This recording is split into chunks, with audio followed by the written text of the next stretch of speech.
ওরস শব্দের অর্থ হলো মিলন হওয়া। যেরকম কি হওয়া? মিলন হওয়া। কতকগুলা পীর ফকির তারা বলে যে ওরসের মাধ্যমে বান্দা আল্লাহর সঙ্গে মিলন হয়। কিছুই হয় না। নাউযুবিল্লাহ কানা সুবহানাল্লাহ। পীরদের মৃত্যু বার্ষিকী কি বলে জানেন? তো বলতে পারেন? ওরস। ওরস মানে হলো বিবাহ।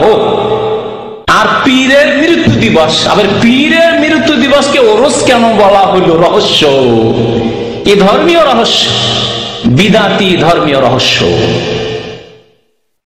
আরবিতে ওয়াফাত বলা হয়, না হয় মত বলা হয়, তাহলে বলতেন যে মৃত্যু দিবস, মৃত্যু বার্ষিকী, এসব বলতেন। কিন্তু একে বলা হলো ওরস। কেন ওরস বলা হলো? ওরস মানে বিবাহ শাদী। বিবাহ শাদী হলে কি হয়? আজকে বিবাহ শাদী হয়েছে, তাহলে রাত্রে কি হবে? যুবক যুবতীর ওই যে স্বামী স্ত্রীর নতুন যে বর আর কনে, এদের কি হবে? বাসর হবে, বাসর রাত।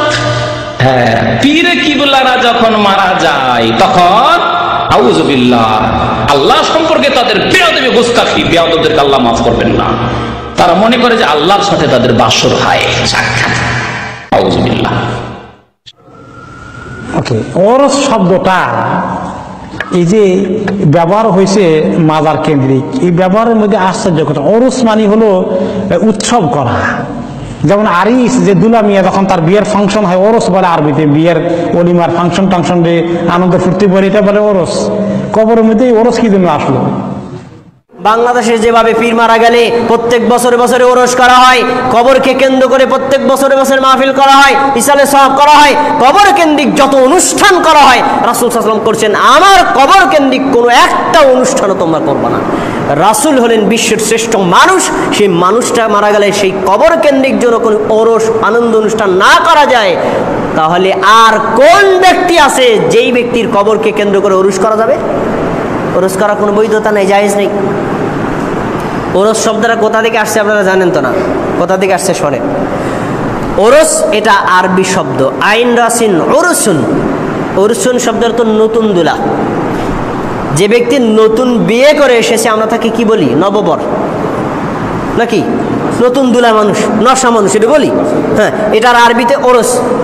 এই ওরস শব্দটা তারা কবর পূজারীরা, পীর পূজারীরা কেন ব্যবহার করে? তাদের আকীদা দেখেন কত সুন্দর আকীদা। এই আকীদায় বিশ্বাস করে মুসলমান থাকে কিনা আপনাদের কাছে প্রশ্ন। তাদের আকীদা হলো একজন পীর সাহেব হলেন আল্লাহর খুব প্রিয় ব্যক্তি, আল্লাহ তাকে অনেক ভালোবাসেন, আবার তিনিও আল্লাহকে অনেক ভালোবাসেন। এই পীর সাহেব মারা গেলে সেই পীর সাহেবের সাথে আল্লাহর সাথে মিলন হয়। যেভাবে স্বামী স্ত্রী নতুন বিয়ে করে বাসর হয়, অনুরূপভাবে আল্লাহ এবং পীরের সাথে মিলন হয়। এজন্য পীর সাহেবের মৃত্যুর দিনটাকে তারা কিসের দিন বলে? ওরসের দিন, আনন্দের দিন। পীর মারা গেছে, হেরা করবে দুঃখ, হেরা করে কি? আনন্দ। কেন? আল্লাহর সাথে মিলে গেছে। একটা সিজন আসলে বাংলাদেশে গেইটের আর অভাব হয় না। বিশ্বনবী 1400 বছর আগে এই ওরসের বিরুদ্ধে মুসলিম শরীফে হাদিস বলেছেন, সেই হাদিসগুলো মুসলমান মানে না। হুজুর বলেছেন কেন কবরকে তোমরা উৎসবের জায়গায় পরিণত করবা না। আবার ওরস কোত্থেকে এসেছে কোন একটু খবর নিতে চায় না। চাউল কিনতেও তো 10টা দোকান বাছাই করি, ঠিক কিনা? কথা বলেন না কেন? চাউল কি এক দোকান থেকে কিনি? আর আপনার ইমান নিয়ে যারা খেলবে তাদেরকে একটু বাড়ি দিয়েও দেখবেন না। এই যে ওরসের গেট, এই সবগুলো হলো ইসলাম বিরোধীদের গেট। এখানে যাবেন ইমান ধ্বংস হবে, ঠিক কিনা? এত পয়সা তারা করতে পায়, সারা দেশে পোস্টার আর পোস্টার, তাদের গেট আর গেট। ইসলাম বিরোধীরা তাদেরকে সাহায্য করে। ওরস মানে হলো বাসর ঘর। এই যে কবরে যাদের কবর যাদের জন্য সুন্দর হয়ে যাবে, মুমিনদের জন্য কবর থেকে আওয়াজ আসবে, নুম কানৌমিল উরুস। বাসর ঘরে জামাই যেরকম ঘুমায়, তুমি আমার কবরে মুমিন সেরকম তুমি ঘুমাও।